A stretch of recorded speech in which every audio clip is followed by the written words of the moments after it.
Good morning, everyone. We're going to give everyone just a moment to get started. It's only 7:57, so I'm just starting a little early just to make sure everything's functional.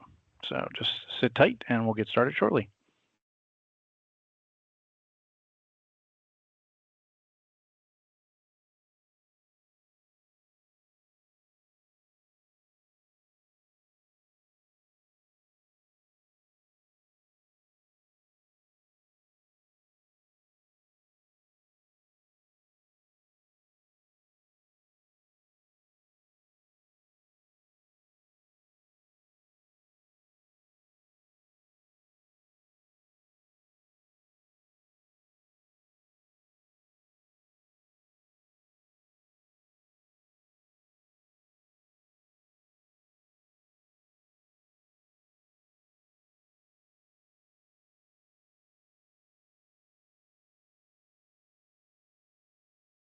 Anyone just raise your hand if you can hear me, please. Just want to make sure that my voice is coming through.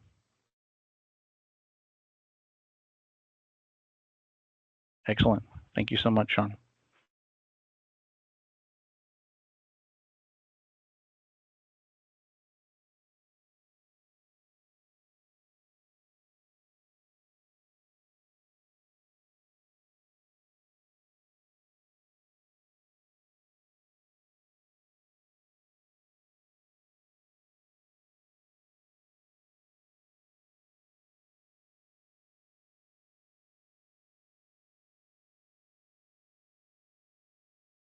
Thank you, everyone, for joining. We're just going to give everyone a few minutes to get started. We'll start just a couple minutes after the top of the hour. So just sit tight. Thanks so much.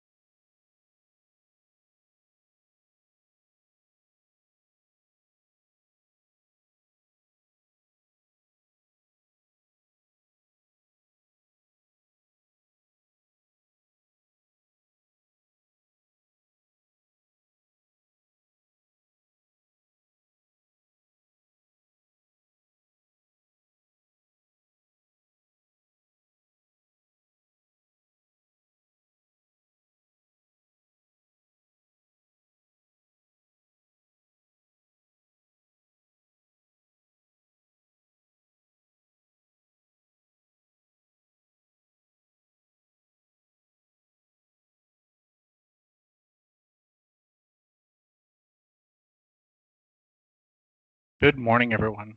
Welcome. We'll still see some more people coming in, so I'm going to give it just a couple more minutes before we get started.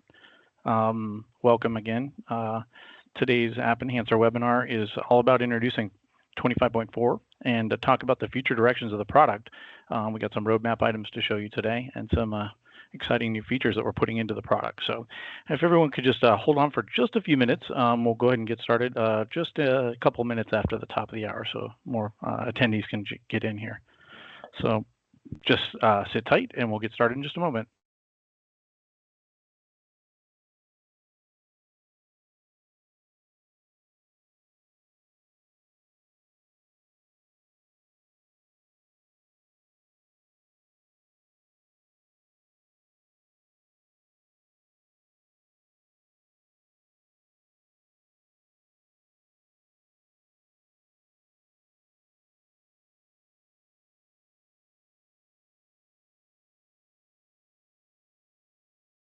Like we've got a good group.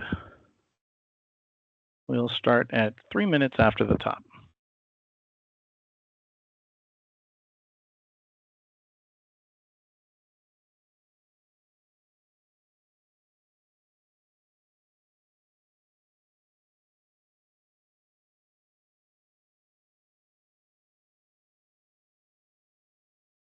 And for anyone that couldn't join, for those of you that are in the meeting today, we will have a recording of the meeting posted on the community pages, as well as to anyone that was signed up or registered. You'll also get a link. So you can share that link with your teammates if they can't join the meeting today.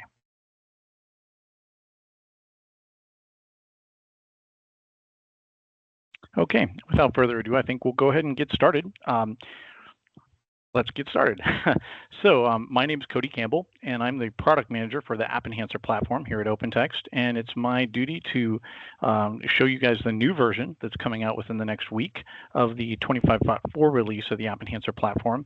And we're also going to talk about future directions of the product, the roadmap, some of the changes that we've made to the roadmap, and some exciting new updates that are coming in the roadmap. As OpenText is pivoting towards a more AI-centric model for a lot of our knowledge worker tools. So I'm really excited to talk about some of the AI platform enhancements here as well. First and foremost, this is a forward-facing document. So we're dealing with roadmaps, we're dealing with future directions and thought, and it's all about keeping an open mind and knowing that some things on the outer reaches of the roadmap may change based on conversations with customers just like yourselves and partners just like yourselves, and just market changes in the market. So really just keep an open mind on the roadmap and know that some things are subject to change, although the release we're talking about today is pretty much done. Nothing really changing there. So just keep that in mind. So our agenda for today, we're going to talk about the product, a little bit of a brief history of the product for those of you that might be new to the AppEnhancer platform, and just brief overview of the AppEnhancer environment. And then we'll get into some of the vision and direction and some of the new future thought around the product, and especially as it relates to AI and ML. And then we'll talk about the 25.4 release. We've got some great updates to discuss today. I'm going to show you a demo of that, and then we'll review the roadmap in detail, holding our questions for last. So if you do have questions, Fabio will be watching the chat window, and he will be taking your questions down, and we'll go ahead and address those towards the end of the summit. Also, we have a couple of survey questions that we're going to bring in here along the way, so he'll put those in the chat as well. And if you would care to, we'd love to get your responses on a couple of these items as we go through them, and we'll share the live results as well as we go through the demo today. So I'll go ahead and get started. Again, my name is Cody Campbell. I'm the Principal Product Manager here at OpenText for the AppEnhancer platform. I have been with the product for over 10 years. I've had many different roles within the organization working on the product itself, and got a lot of history and experience with it, and I know my customers pretty well, I'd like to say. I also am joined by Fabio Barbosa. He's the Director of Development for the AppEnhancer engineering team, as well as another engineering team within OpenText, but he'll be joining me today to help field questions and to help manage the chat as we go through today. And he'll be able to answer engineering questions as we get to those as well. So just thank you so much for joining. We're really excited to present the material. So let's go back a little bit and give you guys a brief history of the product. For those of you that don't know where this came from, as far as where AppEnhancer's pedigree is from, it's a software that was invented in the early 90s by a company called OTG Software. And in 93, they invented Application Extender as part of a portfolio of solutions called the Extender Solutions portfolio. The App Extender platform is really around document management, but there were a lot of other extender solutions out there. This one was mostly around lightweight document management for Windows applications. It ran on desktop, it ran on COM, used ActiveX, and we had a ActiveX-based kind of workflow engine built into it. In the early 2000s, a company came along named Legato Systems, and they purchased OTG Software and expanded the App Extender platform to support a web-based engine and use cases and APIs that drove a web-based product. They also integrated with Legato's Disk Extender. They moved to a .NET and ASP.NET framework with some ActiveX on the web side. With SOAP and a CDK, a customization developers kit, was part of that as well. So really leaning more towards a web-centric model after in the early 2000s and getting that web engine available for customers. In the mid-2000s, EMC purchased App Extender, but they purchased Legato Systems, and they got App Extender alongside of it.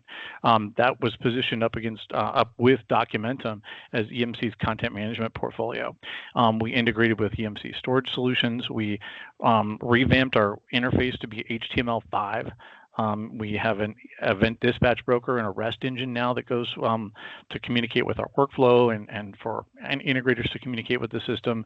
We used a Skeletal workflow at this point, and we had a Kobe engine, we called it, the Common Business Interface, I believe is what it was, but it was just an object model built on top of our web services. which was a little slow. And so in the late 2000s, we kind of moved more towards the REST engine being our primary API. It's much faster. OpenText acquired the enterprise content division from Dell EMC in 17. A lot of new investment and modernization in this roadmap as a result. We've integrated a lot of third-party components that we now own, so there's less royalties being paid out. We've rebranded it to from AppExtender to AppEnhancer to really transition to a multi-cloud, multi-tenant cloud-ready environment with an API-first roadmap. So really, our lightweight desktop connector replaces the desktop components. We have an embedded workflow, a lot of new capabilities that we put into the platform, and we continue to as part of OpenText. So as you can see, over the years, we've seen a lot of stewards of the platform, but partners and customers that are loyal to this platform that have built solutions on top of it continue to be part of the ecosystem and continue to come with the platform. And we are very grateful for that. So that said, just from a high level, the top features are the platform features that we deliver today out of the box is really document-centric content management. We have document capture, document indexing, document management capabilities, governance and protection tooling, workflow and automation tooling, several integrations, including OpenText products, Microsoft products, Oracle products, OEM solutions that are out there, a lot of partner-built solutions that are out there, and lots of departmental solutions across different businesses. So you can integrate this platform at many different levels based on your footprint and your needs for content management. It could be as lightweight as a small department. It could be as enterprise as a large hospital.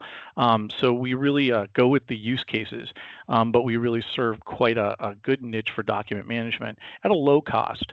And it's really the solution for document management within OpenText as a mid-market document management solution. That said, I really want to step back and talk about the themes of the product. A lot of the new forward-facing guidelines that we've given ourselves for where we're going. These 4 pillars are really our pillars of excellence within the product, where we're trying to build up new functionality, where we're trying to augment existing functionality. And so that's around artificial intelligence, using our machine learning technologies, our agentic AI tooling in the form of the Aviator tooling, really to help augment a repository that's mostly static in a lot of places to bring insights into that data that's there. Also to help bring the data in and ingest it in a much more intelligent way than we've ever done before, which is around our indexing and classification and a lot of the machine learning capabilities that we can do at the ground level AI. Really machine learning is where we can get started in classifying documents. And we'll get into that a little greater detail as I go through the AI slides, but really it's around augmenting our existing repository with intelligence for bringing documents in, intelligence for processing documents that are there, intelligence for training documents, training it on the documents in your repository, so the content that you're working with. It's really important there, is it's not just generic content. It's the intelligence comes from your documents. So that's our AI pillar. We also have an embedded workflow that we've added to the product recently, which is an out-of-the-box workflow, which allows us to bring some out-of-the-box workflow capability to end users through user tasks and basic use cases. This is not a customizable, like coded workflow where you're going in and adjusting code and creating maps. That's really what the enterprise workflow is for in OPA. But our built-in doc routing is really around serving use cases where customers just need to move documents between one another within the environment. Maybe it's for an approval, maybe it's for a review, maybe it's to add additional content or to sign it. Whatever it might be, it's really around that kind of document engagement and routing and those simple workflows that take place within the environment. We really don't need to code those. We want those out of the box and available at all times to customers, whether they purchase workflow or not. This allows us to do a lot of document automation capabilities, and it's very simple to adopt because it's built directly into the interface, kind of like an OEM component. The modern experience goes without saying. We need to update our UI to get away from the old EMC-centric UI, both in security because of the old Angular JS capabilities that we had there and that technology stack, but also to use a more composable view, something that's more accessible to users and users that might have disabilities, just a better interface for us all around, and one that's common across the OpenText portfolio of products. So OpenText has a framework called JATO, the Jet Assisted Takeoff Framework, and that modern standardized technology stack for UI is what's being applied to AppEnhancer, and that's what I'll show you today in our JATO Phase 2 work that we've done. We also have a desktop connector, which also follows those JATO standards and the new UI look and feel. So you'll notice that if you look at the connector as well. But really, it's about having this new look and feel that looks and feels like a standard OpenText product, like something that we're investing in, like something that exists in an ecosystem of modern products within OpenText. So very important for us there, and very important for users because it gives them a fresh user experience and one that's accessible and that has a little more intuitive uses within it. And we'll look at that today. Lastly is cloud supportability. Really, our goal is to be able to deploy this anywhere you want, whether it's on-premise or in the cloud or in a hybrid configuration, but really it's around simplifying deployment through our Linux-based containers, so a lightweight deployment capability there with cloud-ready architecture built in. So it's really for all of our components, and I'll show you that when we get to the cloud slides. Container orchestration and cloud infrastructure capabilities are all kind of bundled in that supportability strategy. So we want to be able to deploy, we want to support cloud infrastructure, we want to support cloud orchestration. These are the 4 pillars for our directional themes for the product. So the first survey question I'd like to throw, I'm going to have Fabio put it in the chat, is really which of those really resonates with you? I'd love to see.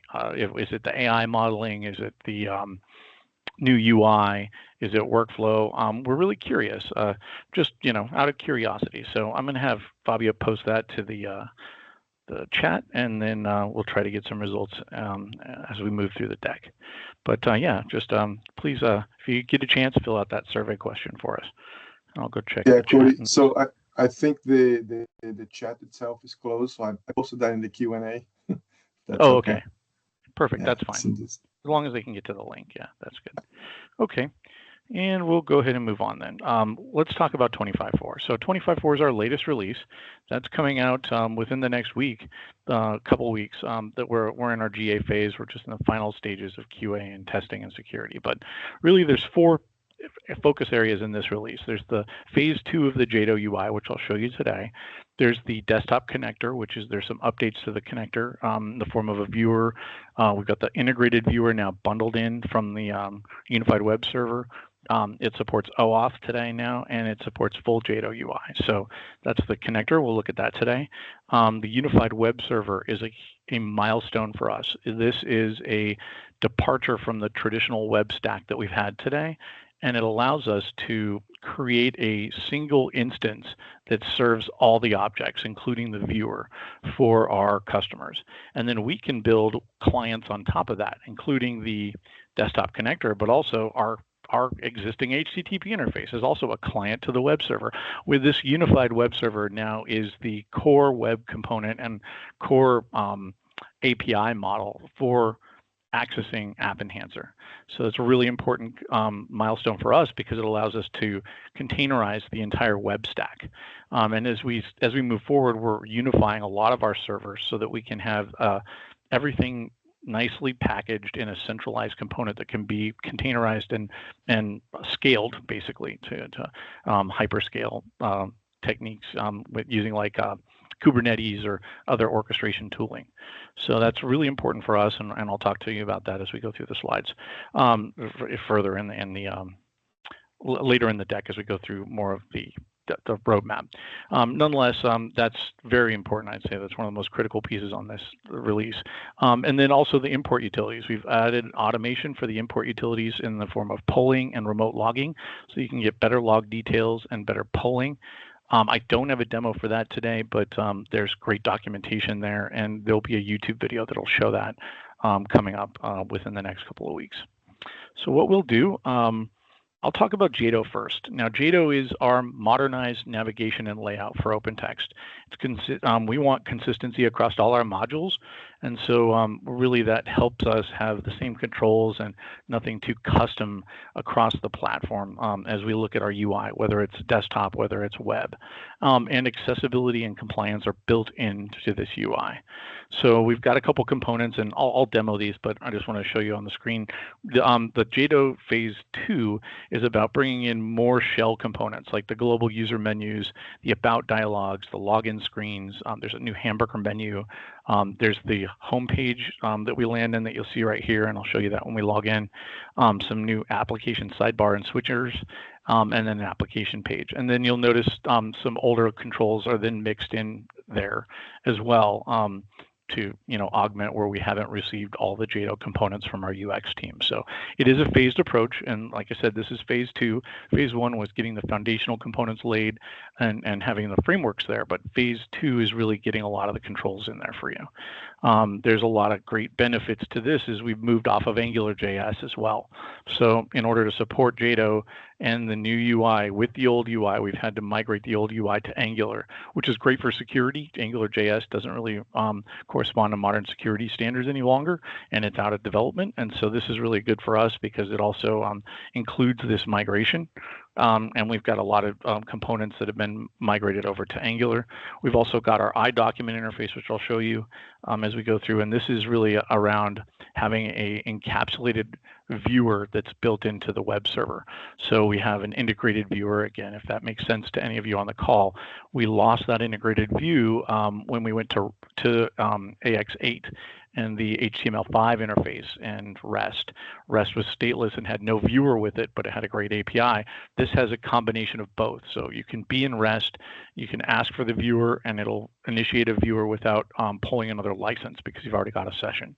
And so it's really helping bring that transportable, composable document viewer, that embeddable viewer back into the mix for customers. So really, I'm going to go ahead and demo this now for you before we get back to the slides. Let's bring this up. This is our 25.4 login screen. Just go ahead and log in.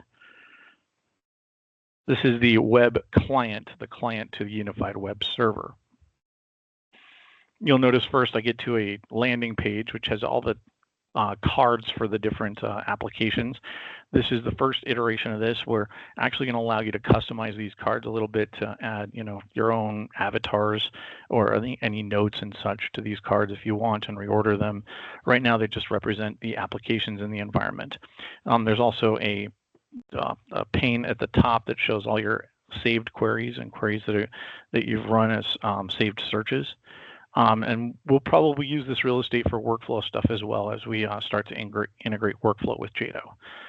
You'll notice there's a hamburger menu here that brings up your application list here as well, or takes you back to that home screen. There's also unified search, which will run search across all these apps for you. That's pretty simple, but it's very robust as far as its capabilities. This is a fully accessible UI, so everything here is accessible. You can tab through stuff. Everything's tab capable. Everything can be read with a screen reader. So it's very accessible for the customers that are really that's importance to them. Like in higher education, for example, there's a lot of demand for accessibility on the website, and so this helps fulfill that. Everything that's JADO is accessible. We also have the main title bar here and user information. So our about screens have been updated, our user profile settings have been updated, and the help menus have been updated as well. Maybe not in this particular pre-release. Nonetheless, this is the JADO UI. I'll go ahead and open an app. I'll do a better one than a rubber stamp. We'll go into an AP app.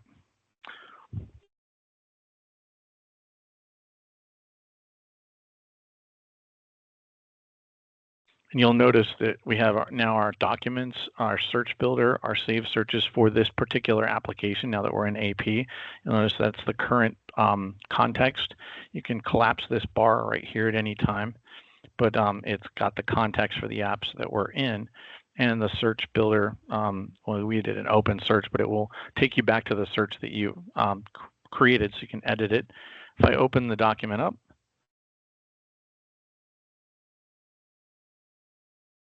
open. Oop. Just fix that. It's a demo. Let me go and try a different doc. Must be having something with my, well, I'm going to try a different app.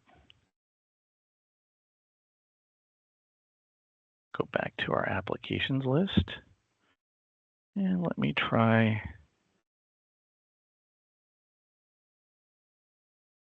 collapse this bar. Let's try a different, let's try a triple I test one, something we just recently put some docs in. Okay. Well, just like all demos, there must be something on my back end that is not, try one more time here. I'll do an HR. Well, I'll have to figure that out with my QA team. So this is, we just put this new build in today. It was not doing this yesterday. That's fun. Yeah. Let me try one more thing here. Try my keyref test. I know that's what we were just working on.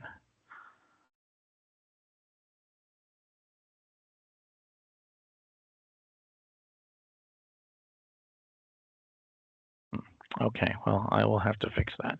That takes you to the standard viewer, which has not been JDOified. So unless they put some hooks in just in this latest nightly build that we did, unfortunately, I can't bring that up. But what I can do is show you the viewer, what it looks like if I bring in a document.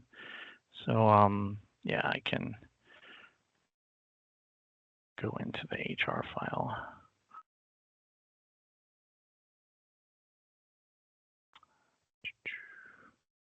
Applications, HR, and we'll just create a new one here. Yeah, I can add a page and show you that the viewer really hasn't changed much at all. So I will just pull up a document.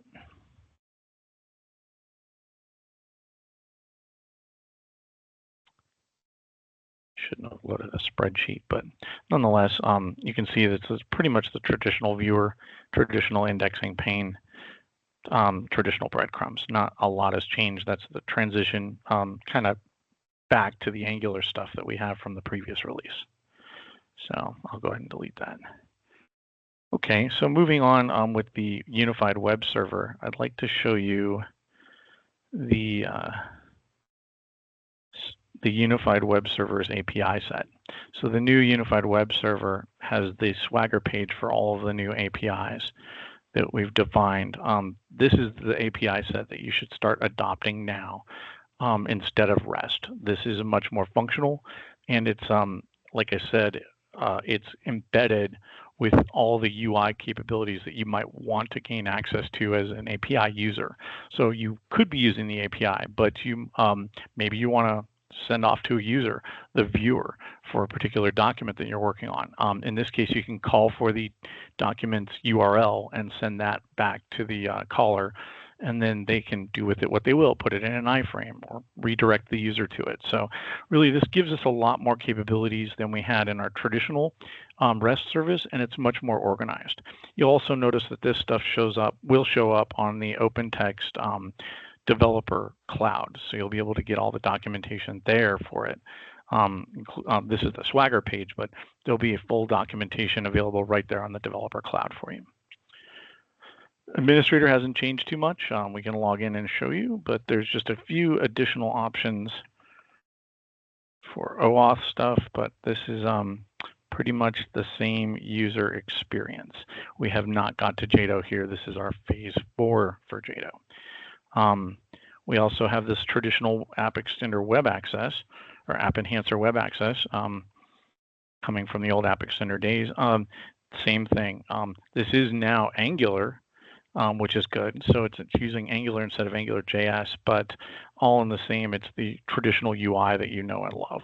Not much has changed here, although it's all Angular, so it's a little faster, more secure, a lot easier to pivot to the new JDO stuff, but still allowing you to use this legacy UI until you're comfortable with moving over to the JDO UI. And lastly, our REST engine. So this is the traditional REST site. Like I said, I would consider moving over to the new Unified Web Servers REST API. It's more comprehensive. It's less static. We're not saying that you need to revamp all your code, because you can bring that code over to the Unified Web Server and it will work, but there's additional functions that are here that aren't in the traditional REST service, because this is a standalone service, does not have any UI capabilities or any ability to redirect a user, for example, to a URL or anything like that. And so again, we're really hoping that folks start to adopt our unified web server and its APIs as we move forward. And that will take over as the primary web server and client and API instance for you. Okay, lastly is our connector. Go down here and show you some of the new features of the connector. Here you'll configure it to use the unified web server now. And it also will look at the traditional AppEnhancer web access environment if that's out there too, if you're not using the unified web server, which you should be, because it gives you all the full feature set and the embedded viewer. And so I'm connected. I'm going to connect here as well. Yep, we're fully connected. So what I'll show you is some of the new capabilities. So if I go run a search for a bunch of documents in here, hold on, let me log back in.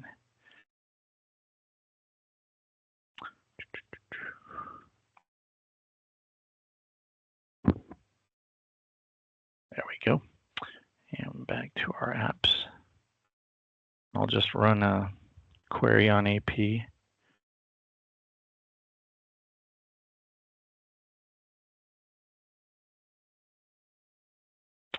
You'll notice here that the new version now has an embedded viewer. We are using the unified web server to go call that document URL and bring it to our users.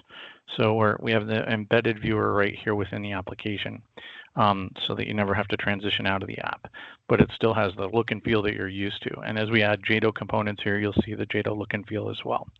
So that's really the big piece here. We've also added OAuth support in this tool. So if you go back here and look, we have OAuth capabilities that you can turn on to be able to use OAuth with this for login. Those are really the big features there, other than a couple UI revamps just to look more, like the toolbar here is more JADO-centric menus and such. So that is our connector in 25.4. Okay, so that said, I'm kind of going to transition back. So now that you've seen some of the 25.4 stuff, really 25.4 is another step in the modernization track. Again, the unified web server really replaces a lot of the older technology that we had within the web services, actually, where we had our embedded viewer. The polling and the import utilities help to replace some of those desktop tools. The connector, same thing, helps to replace those old desktop utilities, and JADO is the nice UI to look at up front. It's a good package. There's a lot there, especially when you come to the unified web server. I really would love to see you partners get a hold of this, start looking at that new API set. Okay, so let's jump back into the vision slide that we looked at earlier, which is right here. So again, talking about our vision and our roadmap, it's about artificial intelligence. It's about a modern experience, embedding workflows to make ease of use for documents in the environment, to put them to work, and the cloud supportability. So I'll jump in and just bring this back up. Yeah, so and I'll flip this. Thank you. Okay, so when we talk about our AI strategy, this is a critical cornerstone of the product, and a big shift that we've made in our roadmap in order to get up on top of a lot of the AI strategy that's a larger part of OpenText. And that's we have two prongs to it. One is around applying AI at the lower levels for machine learning, and it's less agentic and more derivative of pulling intelligence out of our content as it comes in or as it's in the environment. So that's classification, enabling automated indexing, similar to what our intelligent capture tooling does. We're adding some ML to AppEnhancer to be able to augment the indexing tooling and not be so manual. And so automated classification and metadata extraction is something that we are putting into the product using our machine learning technologies. We're actually building smart search into the platform as well, so that we can leverage the faceted conceptual search capabilities that are out there in our machine learning tools, and summarize documents using our AI tooling. So that allows you to take new documents into the system, classify them. So that's what the document intelligence is about. Metadata extraction is pretty straightforward. Getting content in and extracted at a high level of reliability. Smarter search is around faceted search, so filtering your searches, providing conceptual searches, which is something new to us here, less metadata driven and more smart search, like looking for specific concepts or phrases or subject matters within the environment. Since we've got all that textual data in idle, we can start to summarize it. But we also have all our documents in there. So the ML can be trained on the content that's in the environment, not just generic forms, generic invoices, generic medical records, generic student records. We are training on whatever's in your environment, whether it's yours or your customers. So that said, it continuously learns and adapts based on the documents that are coming in, and it can adjust as needed on the fly. So it's continuously learning. That's our first step in the AI-centric model, is really getting the content classified, getting it ingested in a very intelligent way, and having it all set up so that we can then provide that nice, rich textual content to the agentic AI. And that's where we get into doing more than just helping you use the app, but more helping you connect the app to other things. The first would be our support agent. We're going to bring a tier 1 assistant into the product so that it already has access to the documentation and the knowledge base and the community pages. It can answer your questions right then and there based on the context of where you are in the page. It can also help you with support. If you need to get support, we can help handle support requests. And we got your account information, we can go ahead and open a ticket for you. So the support agent is an agentic AI that helps you use the product better and answer your questions about the product. So really conversational. Moreover, a higher level would be the admin agent. You see that at the bottom. That's more about assisting administrators with configuration. So we can read all of our administration docs and our architecture docs and our cloud deployment guides and help you configure the environment for your environment. So assisting you in reviewing configurations, in reviewing performance reports, and performing health checks on the environment, and configuring them. And so really giving you access to like a more, not as much of a tier 1, but like a technical resource that's skilled in AppEnhancer based on our documentation. And it's a great way to help you get started in configuring. And maybe you've got something you can't do, well, it can help you open an enhancement request. And it could probably even help you open a support request too. And so really the admin agent is like the user support agent for the admin. And those two agents we are hoping will help streamline the administration and the use of the product, where we have cases that come in for simplistic stuff, or UI related work, or workflow related stuff. And so that's the goal between those two agents. The content creation agent's a little different. That's more around case management, around different types of document workflows where you might be onboarding a user and have to generate a lot of documents, or maybe you're creating content for a report and you've got a template to work with, and this can take some information from the metadata and start to generate content for you on the fly that's purpose built for a specific record or specific use. And so this is very much around streamlining a specific case. Now, AppEnhancer can be used in many different ways, and so it depends on the case that you're working with, what kind of content you're going to be creating. But this agent is a generic agent to help you generate rich content and then put it back into that repository. So think like HR onboarding, loan onboarding, any of those onboarding cases where you're generating docs and needing to adjust them, having users fill them out and get them back to you, stamping them. You can use this as a way to create that content for you. So it's all stacked up and ready to go, just by triggering it with some metadata. So those are our AI use cases here. And really it's about starting with machine learning and moving into agentic AI and embracing our Aviator tooling that OpenText has created in order to access those agentic models, and embracing the idle engine in order to get rich access to the text and the extraction engines behind that. As we move to the modern experience theme, it's really around modernizing our web UI. We've talked about that, using JADO. It's much more responsive and scalable. Our desktop connector is also using that. It's really a seamless bridge between Windows and the back end. So that is the replacement for your desktop tools. I really hope that everybody's off the desktop by now, because it's discontinued this summer. It's out of support at this point, and so anybody that's using 20.4 should really be considering moving to the later releases and getting onto the desktop connector if they need desktop use cases. It's got an embedded viewer now that I showed you, and it's a full unified tool set. And so it uses the same look and feel as our web, but it brings that web connection to the client. And there's some additional features we're building in there, like scanning and screen scraping and things like that are more desktop-centric use cases that will be fulfilled with that desktop connector with its integrated viewer.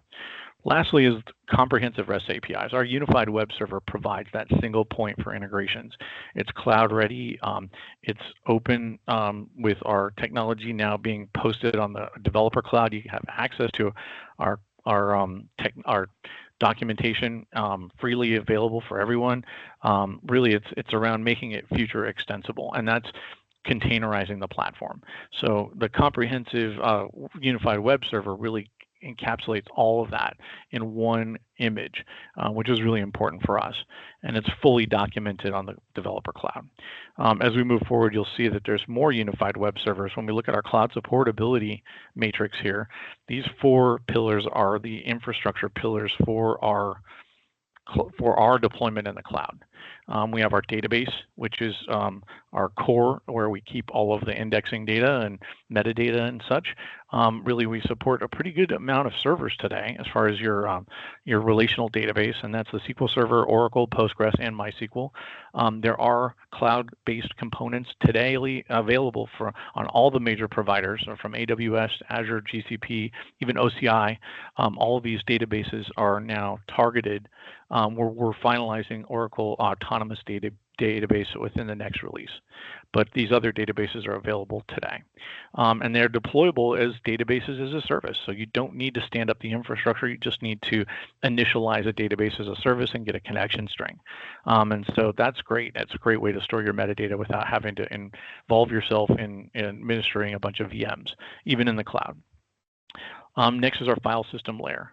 We are a CIFS SMB environment, meaning we need Windows-style file shares, like a directory structure, in order to store our content. But that doesn't mean you can't use block storage or object storage. You need a gateway in order to convert that data into a way that we can read it as a CIFS or SMB only style environment. And so there are ways to do that. There's an FSX for Windows File Server, which is the chosen way to get Windows file sharing from Amazon. But you can also use S3, and there's a gateway for S3 that allows you to expose your S3 environment as SMB. The same with Azure Files. Azure Files has blocks below the configuration layer, and it can store everything encrypted. It can store everything as objects, but at the upper level, we still need to expose it as SMB so that we can store our content the way we store it. And then the same thing with Google. There's a file store and there's an SMB gateway for file stores. That appliance you run in your environment, and it allows you to expose an SMB share that's a gateway to that back end. And so we do not support object and block storage today. That's something that we're researching, but it's really a big change, and it's not something that we look at lightly, because we have a very high performance environment the way that we have it today, and putting it into a block/object storage lends itself to some of the capabilities that we ran into with old Centera back in the day, which was a similar technology stack, a little older, but again, there's a lot of layers of translation to get to where we need, which is a bin file. So really, we're a file system centric environment, but that doesn't mean we can't store that in a cloud environment like an Amazon S3 bucket. So these are capable, and we're putting out a cloud deployment guide within the next release that will help you understand how to configure for these. But these are all available today. So there's customers out there already using them. In the indexing and classification, this is the idle engine, and it already supports deployment in a containerized environment. It can already run highly scalable in a multi-node environment, but really that's our classification engine, that's our full text engine. It's critical for our AI modeling and to support our artificial intelligence roadmap. So, but it's not necessary. You can run your environment without it, but if you want the full text index data, if you want that rich classification capability and the knowledge that comes with it, then you're going to need to use the idle engine, which is part of our AppEnhancer full text engine. Lastly is our unified servers. And if you look, there's multiple servers on the list. We've started with our web server. We're actually unifying our workflow server, which is a combination of the EDB WIM components and the Flowable engine and the OPA integration. So all in one, simple and fully effective for the workflow capabilities that we need. The unified render/cache server is another one. We're revamping that environment to remove the legacy code to make that a .NET Core environment as well. All these will be .NET Core, which means we can deploy them in Linux containers. And so these unified servers represent the new architecture for the platform, where we're bringing everything together for those functions rather than spread them out on multiple installations. And then all servers can then be deployed and containerized. So you can put it in Docker locally, you could run it in Kubernetes, you could run it in another scheduler if you want. But at the end of the day, it should run on any platform because these are standard out-of-the-box Linux Docker images. Yeah, and so those are our user-facing services and integrations. That's the application layer for the application. So these four pillars really generate or represent rather all of the components that we would need to fully support the cloud so that we can deploy and have a multi-tenant cloud environment without virtual machines, which is huge, especially for customers that are doing any type of hosting. Really, it's going to save you lots of money because VMs are inefficient when it comes to cloud deployment. Okay, so that said, let's talk a little bit about our release strategy and our roadmap. So you may have already heard that we've kind of moved to a we already have moved to a 2-release a year cycle, so every 6 months. But our first release of the year is what we call our innovation release. It's where we put in newer technology that we're experimenting with, or new stuff like our AI stuff that we're putting in 6.2. It's really new features that are backed with APIs and improvements to the platform that we want to get in your hands immediately, especially for integrators and testers and such. It's ideal for those types of early adopters, and it helps us get feedback for the long-term release, for iteration into that new release. Those releases only have a year of support because we expect that if you are adopting this, you're going to upgrade immediately to 25.4 when it becomes available as a long-term candidate for the data that's in that 25.2 release, in addition to whatever else we've put into the long-term release. And so it's a simple set of upgrades to be able to move from 25.2 to 4. It's a simple installation package, or you would just run the new container if you're using the containers. But really why this matters, it helps us streamline the upgrade path from innovation to LTE, and it allows us to continuously innovate with a stable deployment option at the back end. So as we move more and more to the cloud and get more into this quarterly kind of style, which I don't know when we'll get there, but at some point we'll be releasing more containers than MSIs, then we can do more than 25. We can do lots of little innovation packets, but everything would then comprehensively build up to our long-term release that we would release once a year. And so right now we've got our innovation release at 25.2 and 25.4, which is coming out in a couple of weeks, the long-term edition of that. And so all the features in 25.2 roll up into it, and then there's obviously some of the new ones that I just showed you. But that's the goal for that, and it just helps you with some more predictability in your planning, and it helps us get new advanced or innovative features out there more quickly for people to test. Okay, so a couple components that we're discontinuing in this release or deprecating. So we've already talked about the legacy desktop a little bit earlier. 20.4 has ended its current life cycle in July, and so we've replaced that with both the web and our desktop connector. And so legacy desktop is done. We're really trying to get away from that. It's not a very secure application at this point. It's kind of clunky. It's fast because it connects directly to all the infrastructure, but that's its downfall when it comes to security as well. And so it's not very cloud centric. It doesn't work with a lot of our authentication tooling, yada, yada, yada. It's not even rebranded. And so we're letting go of desktop, and web services will be on its last supported release in 25.4. So it's replaced pretty much with REST services. It's feature complete, and we haven't made changes to it in quite a while. And so we're saying this is the last release. We're no longer going to release it because as we move forward in other technologies like OAuth and other things, it's hard to go back and rewrite the SOAP engine just to support something new that we've added to the database. So we've had to let go and say SOAP is over. It's still there, but it's the last release. So in 26.2, you will not see a web services release. We will test it similarly to how we've tested desktop, ensuring that it works until it doesn't. And so that's on us, and we'll see how our testing goes in 26.2. That'll be the first one that we do that with. Lastly is the CTS licensing. This will be the last supported release of CTS. We've replaced that with OTDS.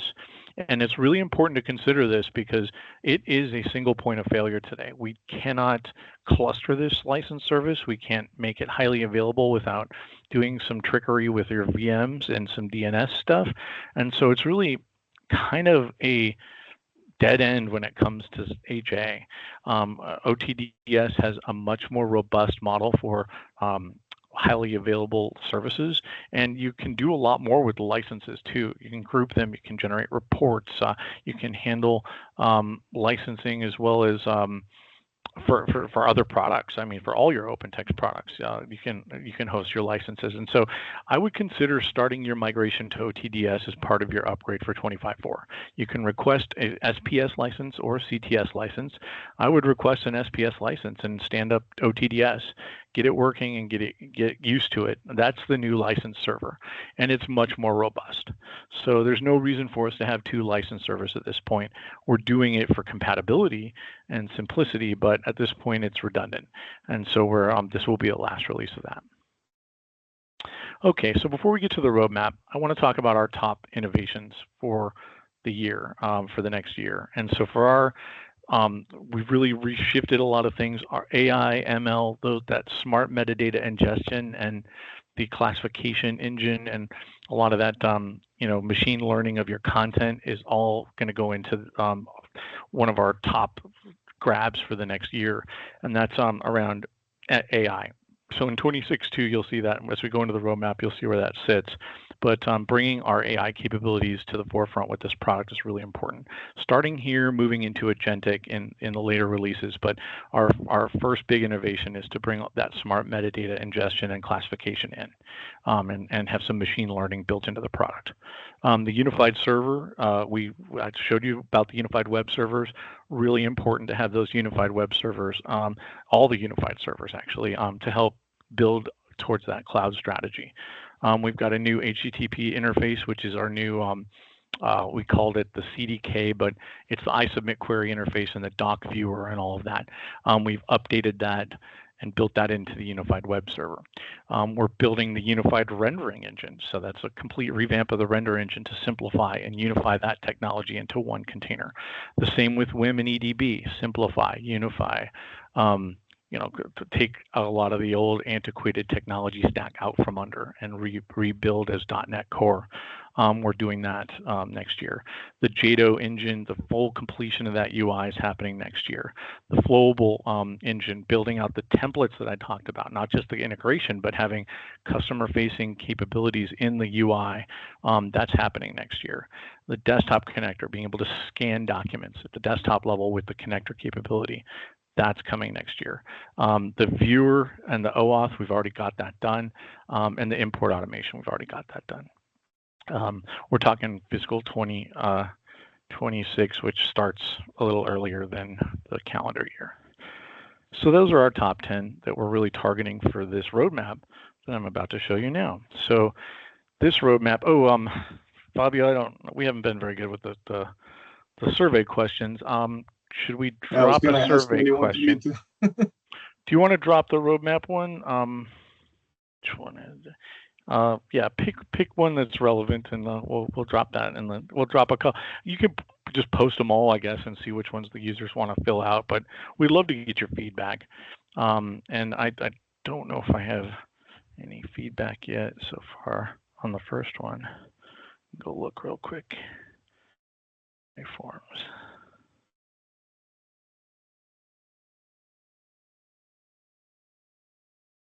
Yeah, the first one had 12 responses. Yeah, so I see 12 responses there. That's great. So I can just.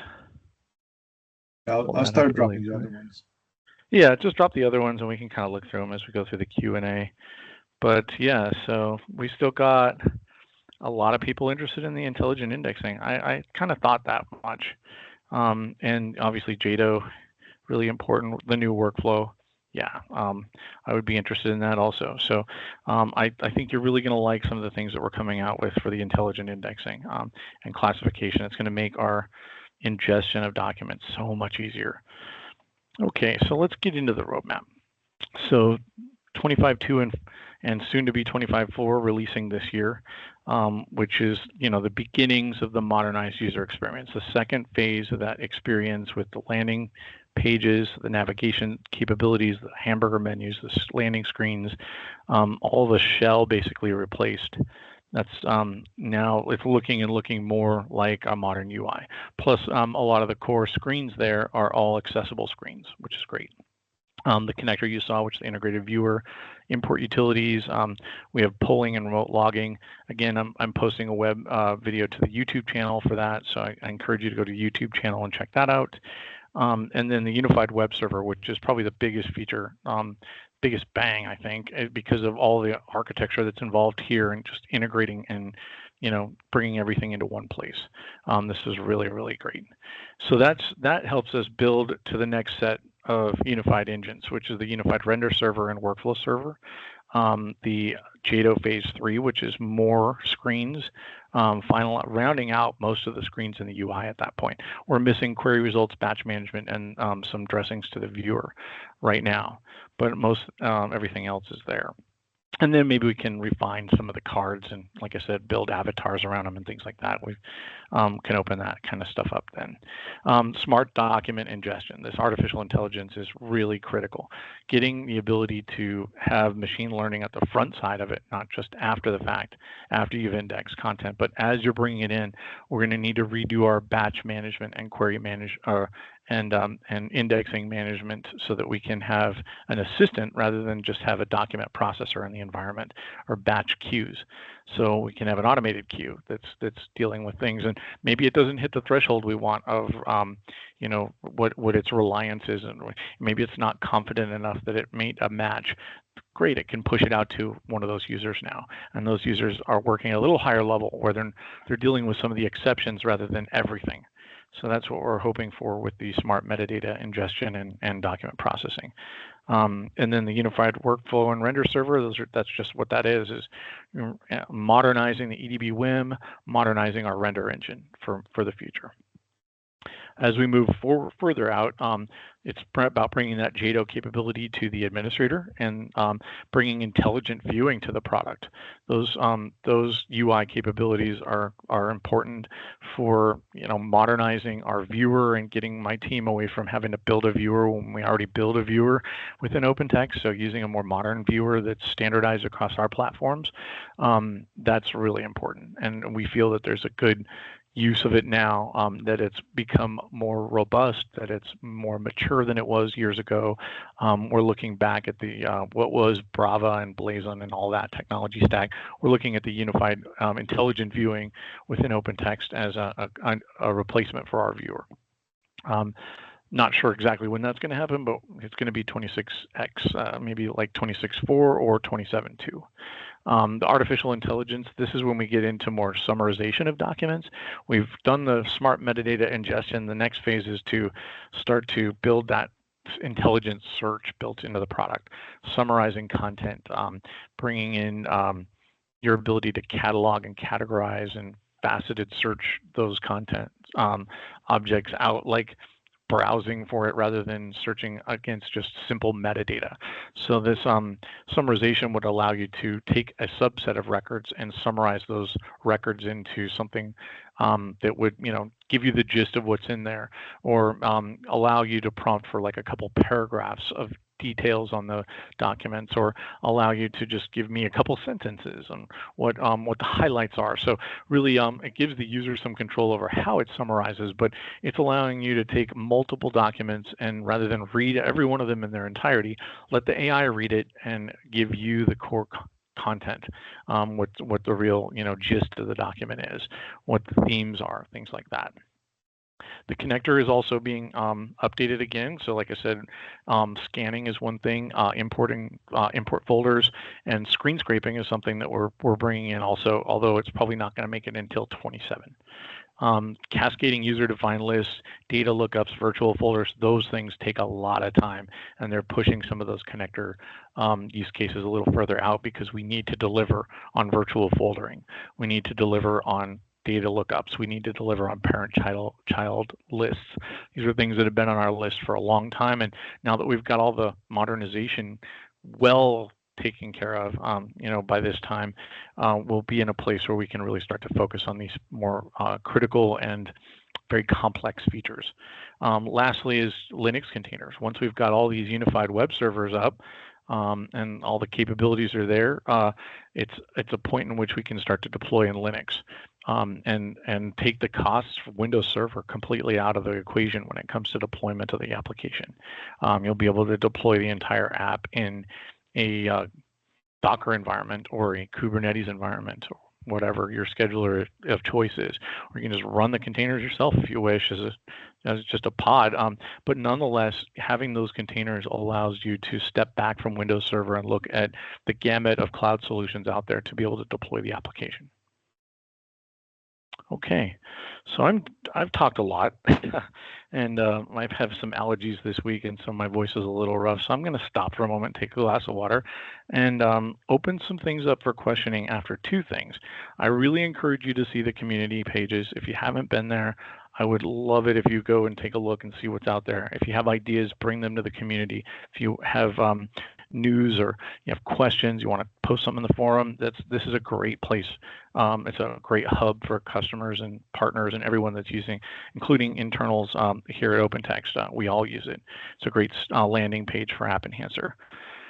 And that's that. So let's move on to the QA. I can flip back to the main page here so that we can answer any questions related to the roadmap. But Fabio, what have we got? Hey, sorry, just organizing the many questions coming in here.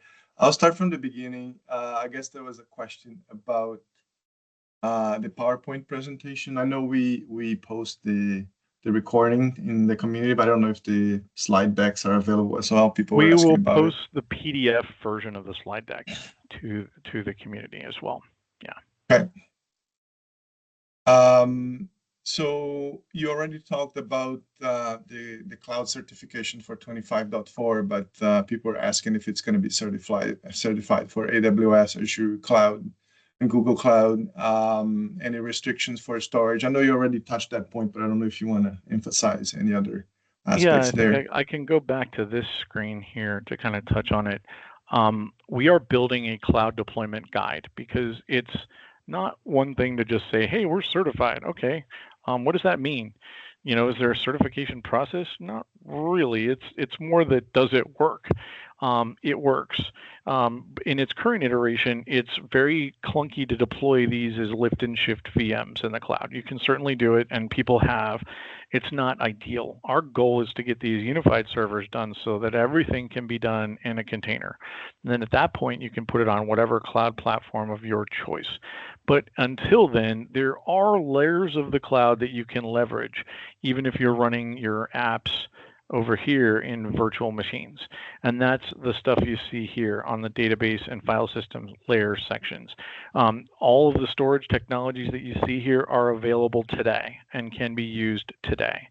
Are we experts in how to support the FSX for Windows file server in AWS? No, but does that tool provide an SMB share for you to leverage for your AppEnhancer environment? Yes, it does. Have we smoke tested it? I have. Some of my team has with the Azure stuff. What level of certification we need is up in the air a little bit. I'm not sure how to answer that other than saying we're trying to support everything, generally speaking. And so in this case, these tools you should be able to use today. The same can be said for the database stuff, except for the OCI, I suppose, because we're still testing that. But these other cloud level databases, they work. They're the behind the scenes, they're a database engine. You don't have to manage it. You just get a connection string and you use their service gateway to go manage your table space if you want to go and look at it. But otherwise, I mean, you're connecting your app to it, and we're connecting to the tables and building the schema. And so really it's the database as a service. So these things you can use today.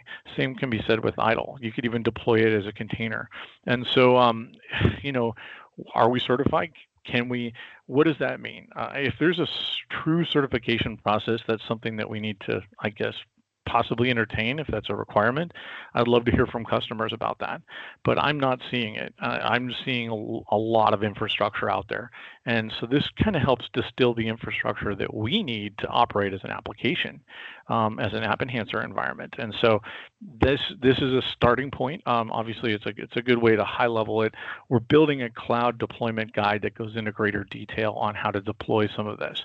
And my goal is to initially release it mostly focused on containers. Now, we only have Windows containers today. It's a great way to cut our teeth on the dock, though, because the containers are the containers, whether you push it to Windows or not. A lot of the config's the same. So we're probably going to release that document initially at the end of this year to support 25.4, but it will take shape and be mostly relevant in 26.2 when we've got these Linux containers available, 26.2, 26.4. So in 26, our cloud deployment guide will become a really nice piece of material for you to use as a reference on how and what to support where. But today, this is a good starting point for us, looking at the supportability that we need to hit and looking at what we already do support today. So those two those two items in the left, really, you can set this up today and use it. So you could use the file store in GCP with an SMB gateway appliance in front of it to store your objects to store your content in the cloud if you wanted to. It's up to you. And so really it comes back to what your environment looks like and what your cloud provider is or what they are. And you could use multiple. You could use AWS on the data side and Azure on the file system side if you want it. I mean, it's up to you. You might want to work on some central authentication there, but nonetheless, I mean, it's possible to use all the clouds, service providers if you want it. I don't know what your budget is and what your specifics are, but again, that's kind of generally speaking, that's how we're trying to do it. All right. There are some questions about technical documentation. I'll try to kind of bundle them together. The first one is around, is about when the technical documentation is going to be released for 25.4. It's typically around the same time. There may be a little bit of a lag just because it's different teams that publish that, but generally we should see the documentation published around the same time as the release, the main release binaries.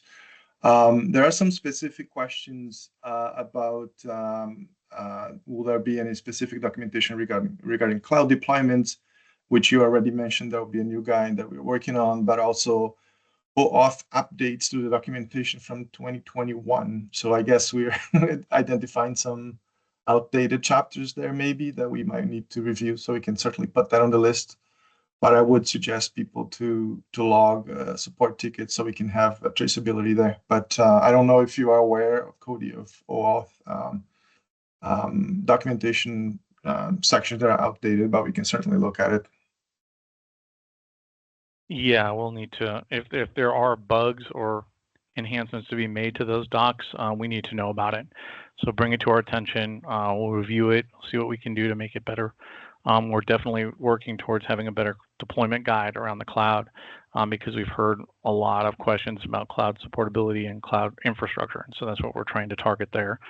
So as we modernize these components, we have a great idea or a great opportunity rather to put some of the documentation back to the back to the drawing board and say, well, do we need so much now that we've got things separated and that we've got our unified servers? As we rebuild that documentation, we should really consider how to simplify. And then, go back and look at our administration guide and see what we can do to better document the architecture. Yeah, so there's another one on the OTDS setup, which maybe is a good, I don't know if it's something we could think about, maybe a video or once again review, but will there be detailed documentation to how to set up the OTDS, regarding licensing, group and user setup? And also, does that mean that the OTDS model will make the CM security EOL? Not necessarily. It's more of, it's definitely to support licensing, but over time, it just makes a lot of sense to have a central authentication system of some sort, whether you're using your own or not. We feel OTDS is a good opportunity for people that don't have something in place to use. But how deeply you want to go with it is up to you. We will still support CM security for backwards compatibility to a lot of OEM engines that we work with. So we're not getting rid of that at the moment.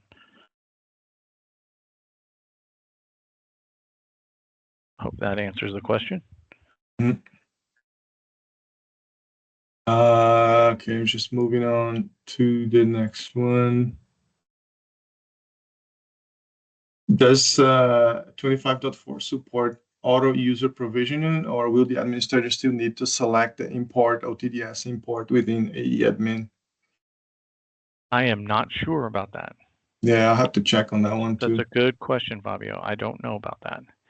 We'll need to take that one offline, unless I have an engineer that can chime in. Yeah, I'll have to ping someone on this. Yeah. Yeah, I'd have to ping an engineer on that one. It's a good question. A few questions on the AI side.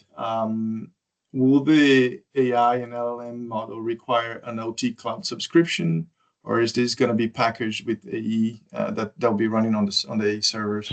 So the machine learning capabilities come with the full text server. So you'll need to at least purchase the AE full text engine to get idle so that you can make use of the machine learning capability and the AI, because we need full text in order to support it. As we move to the ML, so that first column that you saw in the artificial intelligence slide, no, you're not going to need an LLM for that. It's targeted, built-in machine learning AI. It's more that kind of technology stack. As we move towards agentic AI, you might need a subscription of some sort, unless you want to stand it up internally. Where our goal is to allow you to choose the LLM that you want to use, and not force you to choose a specific one that we're going to then overcharge you for or whatnot. I understand that some of these LLMs are expensive. We priced out some hardware a while back that was up in the millions for the highest level models with the best amount of GPUs, and it's like, wow, I can't expect my customers to spend this much. So it's really up to you. What have you got? Do you have a subscription with OpenAI? Okay, well, you can use that. Do you want to stand up a Llama environment internally so that you can have a really low cost LLM that's doing the basics? Yeah, you can do that too. So our goal is to give you control over which LLMs you use and then choose what makes the most sense for you cost wise, because building a LLM on premise is a large order. Unless you're using some of the open source technology stack, you're going to end up paying big money for GPUs and for the hardware to support it. That's what the benefit of going to a subscription is you're letting someone else buy all that hardware. You're just subscribing, but then you're going out to the cloud, and so that could be a violation in your security for transport of data. And so in any case, it's up to you to decide where you want your data to go and where you want your LLM to sit, and that will help you determine the best way to architect this. So that is why that's a phase 2, because we really have to step back and say, well, how do we make this as open as possible using the Aviator frameworks, which is a stack of tools that we've built up, including our own LLM. But again, I'm not expecting customers to go sign on with OT and spend more money on that than they do on their AppEnhancer licenses. So really, when we're going to be very careful about how we embrace LLM in a way that makes financial sense for our customers, and then we'll take it from there. But I don't see us embedding an LLM into the product. I'm sure it's possible we could use one of the open source tech stacks and build a container around it, but what kind of server requirements would we want? How would we want to leverage that model? These are all good questions that we haven't quite answered yet as we work on this. So next year's the big year to do it. I would imagine you'll start to see that in 26, where we're starting to use some of the agentic stuff, late 26, early 27. But it's going to take us some time to really consume the Aviator Studio model, figure out what LLMs work best and at lowest cost, because that's really a key tenet in AppEnhancer, is to keep those costs down. And if you can oversubscribe to AI and end up spending more on it than you do on your application stack altogether. Okay. And there's another one on the AI front, if the modeling data would be available via the AE REST APIs. Oh gosh, that's a good question. I'm not Yeah. at a point where we can discuss that yet. Yeah, I think We it's would too have early to for us. see. Yeah. It's a little too early for that, but we're going to try to open it up as much as we can for our partners and OEMs to use. And again, we're dependent on what's in the environment to determine what we're going to do with it. And so certainly we need to give you some configuration to that once you determine, hey, this is an HR AI or this is all about student records or whatever. So it really depends. That's something that we're working on with the agentic. I think that's why we're going for some very targeted use cases on the agentic side, which is stuff we know, like the support stuff, the admin stuff, document generation. I would love to hear more from the community, and in fact, in November, I'm going to be putting together a workshop for customers to come in and share their AI stories and knowledge and suggestions for us to help validate this roadmap and to help augment it with things we might not have thought about. So look for that. I'll post it on the community, but we're looking towards mid-November to have a workshop as we build up for our 26 releases. We just want to make sure we got good direction, that we got good feedback, and that we're taking your suggestions. So certainly keep an eye out for that on the community. Okay. A question about the connector. Does it use a render server session as well? If needed, but it goes through the unified web server to make its calls, and then it will render when necessary. Yeah. Those pages, just like the UI is rendered in the web. Good.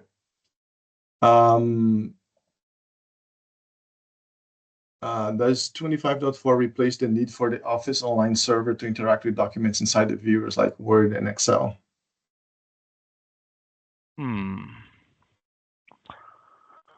I would say that you're You could still use it. I don't think we've gotten rid of it, so you can still use it. We also have a native integration with Office 365 for viewing as well, but you need to configure the OAuth stuff. So there's a couple different options right there. It's still there. Are we going to deprecate it? We've been talking about it because it's so complex. But today you can still use it if you wish. You don't have to, though. Yeah, that's what I was thinking.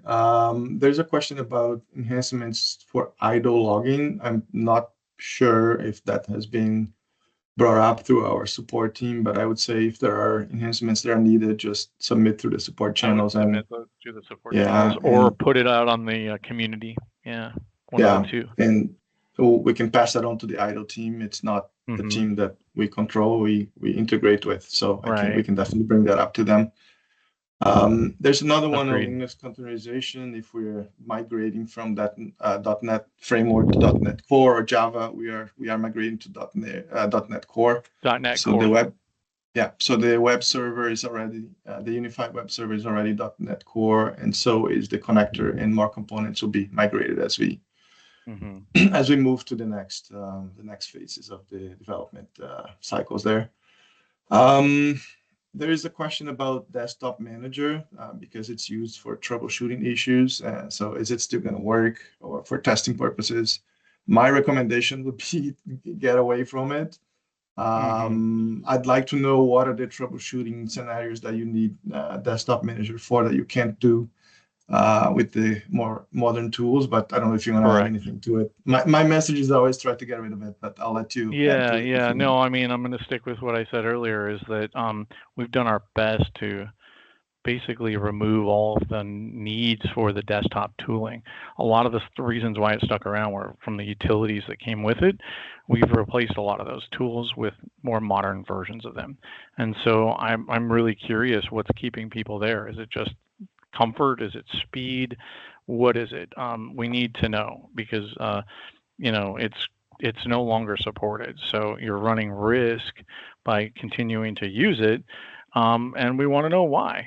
Is it just out of habit? Is it for very specific technical reasons or architecture reasons or user functionality? We got to know. And so I would love for you to share that information with us, either on the community or through an RFE or through a support ticket or something. But please let us know why you continue to use it, because it's something we're desperately trying to retire. We have retired it. We're trying to help you retire it. Yeah.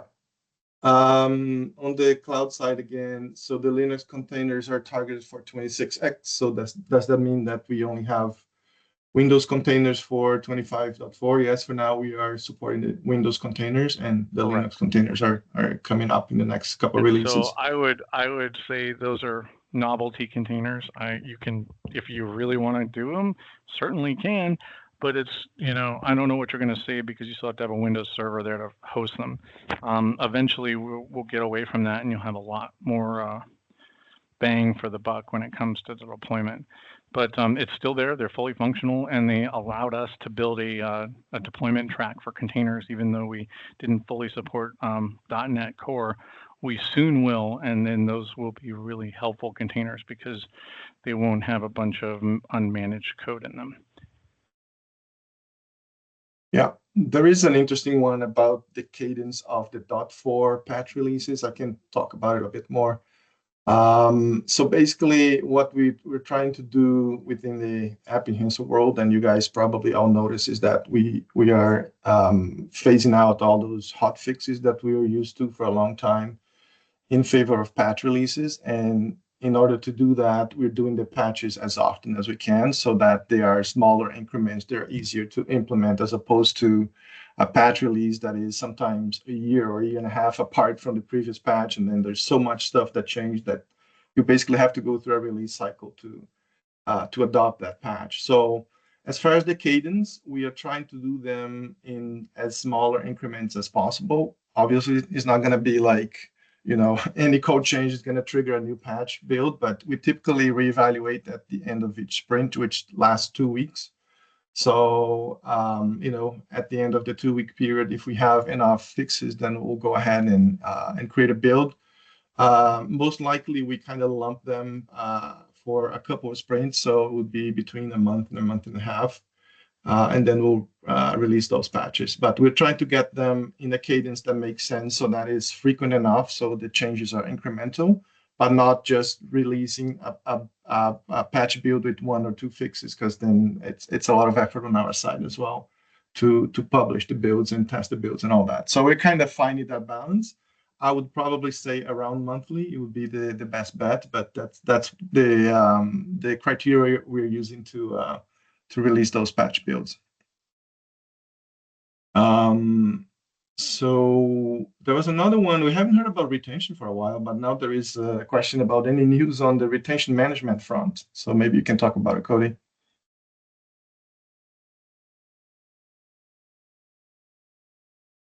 Sorry, I had you on mute there. Sorry, yes, you're on mute. So we do have in our roadmap retention updates. We've put out a couple of them. We have a bunch of big retention updates that have been kind of pushed a little bit in order to make way for our AI engine and the AI capabilities. So that's something we're looking to fit back in at the end of 26 or early 27, but we may be able to leverage some of that AI capability as part of the retention engine to make it a more intelligent retention engine. So still in the design phases, but it's definitely something that's on the roadmap. It's just I need to make some space for it, I suppose. So I'm taking some note to that to add that in one of these sections here. I would imagine that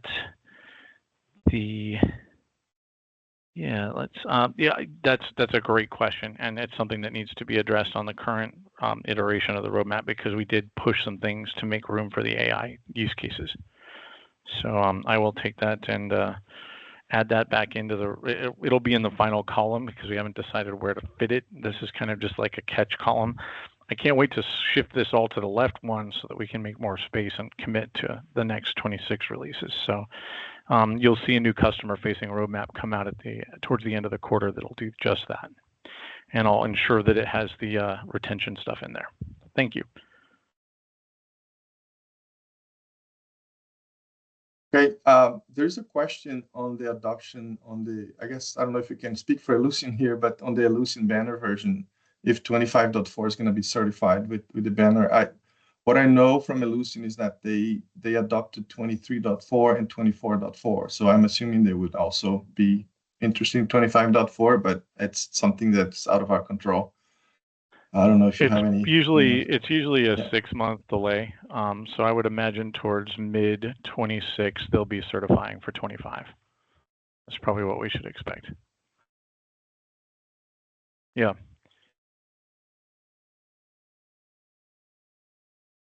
Okay, I think that was the last one that I had.